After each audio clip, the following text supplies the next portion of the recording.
How's it going, everyone? This is Trick from Meta Smash, and I want to quickly let you guys know that I'm going to be hosting a Nail the Trick Combo Mastery Seminar. There's going to be over an hour of Nail the Trick content, so if you're interested, there'll be a link in the description. And with that being said, let's get into the video.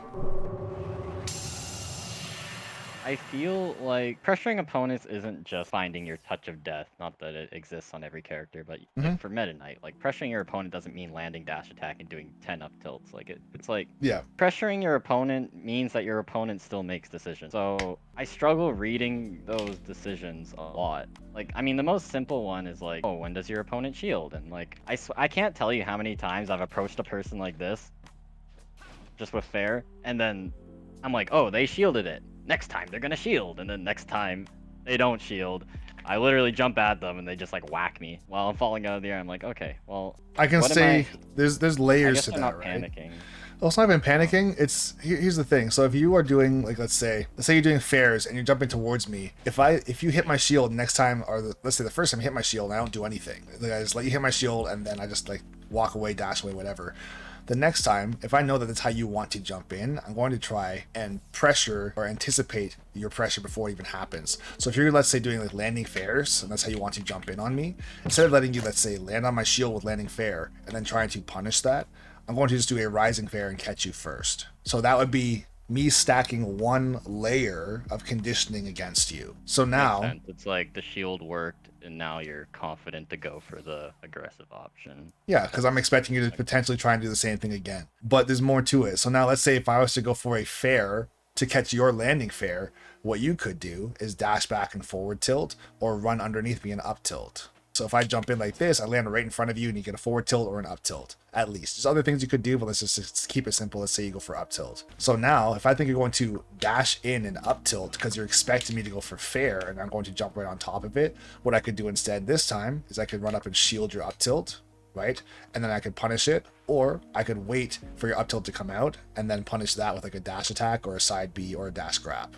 As these cycles are happening over and over again, it gets very confusing, I will say, because it's like, okay, well, if you were to jump in and go for fair, and I haven't even gone for shield, and I just immediately go for fair and stop you, why didn't I let the first layer happen where I shield, right? If that's what you're assuming is going to happen, why did I just go for the immediate aggressive option versus seeing what you would do? And this is where things can kind of fall apart.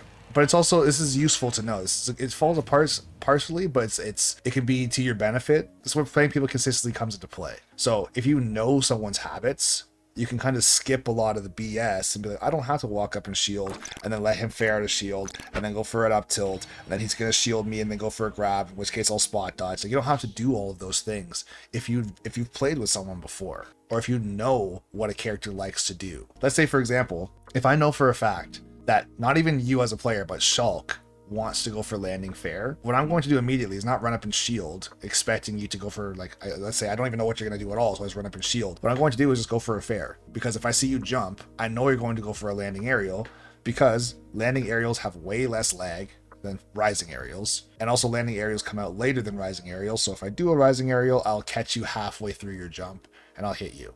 So if that works, then yes, I can skip one phase of the conditioning. But as we continue on forward, this is now a stalemate, or at least I can say I have the advantage here to say if I consistently do that one thing, so rising fair, and you always do landing fair, if you don't adjust and go to the next phase of layering, then I'm going to win because of that. I'm just trying to think of my options if I commit to the jump forward but not the fair. If I'm expecting a fair back, can I like air dodge down? Is that real? It is, but here's the thing. If you're expecting a fair, you should know that the answer is not to jump in the first place on your part. If you're expecting it, don't half expect it. And I've talked about this in the past too. I want you to try and be confidently wrong or confidently right. What I mean by that is whatever you're planning to do, go for it 100%. So if you think I'm going to come in with a rising fair, don't empty hop in to try and trick me into fairing to then like air dodge back and then go for a forward tilt. If you're anticipating a rising fair, stay on the ground and just forward tilt, or go for a rising fair of your own and space back far enough that if I do go for the rising fair, you'll hit me,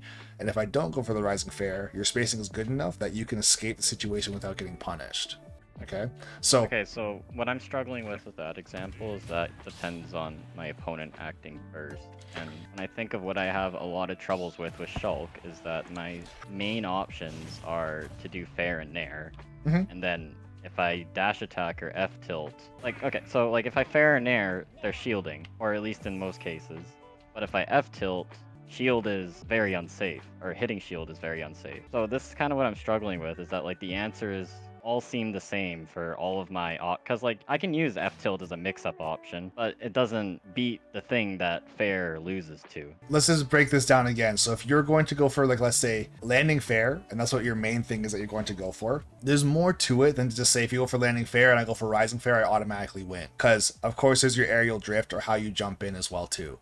So if you were to jump away with landing fair, let's say if you go for jump away with landing fair and I go for a rising fair towards you, you can actually win the situation even though the move you chose technically shouldn't have won based on frame data. But your aerial drift can protect you. So your aerial drift is still part of your move. Doing this fair is not the same as doing that fair or doing this fair. Those are all different, right?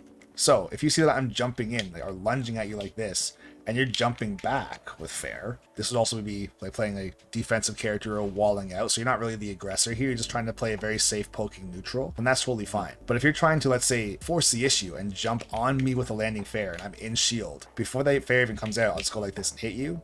Or if you happen to land on my shield because I wasn't ready, if you go for something immediate, like landing fair into down tilt or landing fair into forward tilt or landing fair into jab, then after that attack finishes, then I'll probably get a grab or a nair out of shield or a fair out of shield. I would say that if someone's in shield, if you're going to go for a landing fair, and let's say you're wrong for this, so you didn't get the hit that you wanted, but also I didn't get anything out of shield because we both kind of caught each other off guard, that's where dashing back comes into play as well. Dashing back in a lot of cases is your get out of jail free card. As far as, like, yeah, this is what makes this game hard, is you have to have confidence behind anything you do, even if it's wrong, because you can't half do everything. It's like saying I'm going to edge guard you and ledge trap you at the same time. It's like, no, I'm either out here or I'm right here.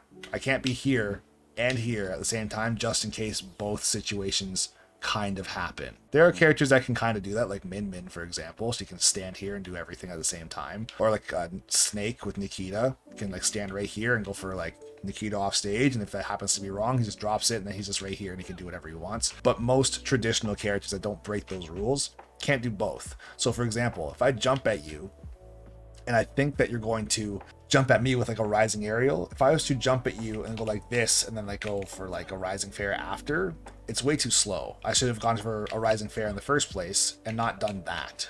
If you look at top level play or even very mid to high level play, you don't see a lot of people jumping in and going like this ever. Like you'll see people go like that, and there is a difference. It's like a kind of like a fake waveland, kind of like a fake out thing. But to fully jump in and then like at the last second do that, you don't see anyone do that. So I would never go like this, not like that, like this, and then like air dodge away at the last second. If I'm going to jump at you at all, and I'm going to, let's say, bail out of my situation or bail out of the decision I've made, I'm going to jump away like that. Okay, I was gonna ask you about that because jumping center stage is something I've been like really iffy about recently, because I feel sometimes like I've been like really focused on not wasting my jump unnecessarily, and sometimes even from center stage I'm just like hit off stage and I'm like, well, I don't have jump anymore. But I do kind of understand though that's kind of percent based, or I mean if you're already put into that situation, you're kind of taking that risk knowingly. It's not necessarily bad decision. It's just like if you got punished for it, well, maybe it's more like your opponent made a good decision. There's a difference between wasting your jump and using your jump. So if I jump in and I go like this in an attempt to try and get you to use your grab, then there was a reason why I did that. But if I jump at you and you're like charging an up smash and I'm like, oh shit, and I go like this, then I jumped away because you used an up smash. I don't want to get hit. So it's not like, well, I'd rather just get hit by this up smash so when I get hit I still have my jump way up here. It's like, no, my opponent is trapped on the ground charging something, so if I jump away they can't possibly finish the up smash, dash over, and punish me for using my double jump. So your double jump can be used as a bait or even just like a movement option to like just try and reposition.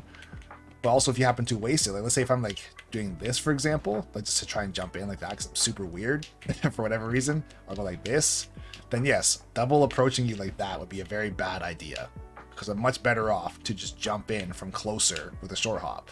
Even just going for a single full hop from here makes more sense than like IDJing towards you, right? That would be a huge waste of a jump.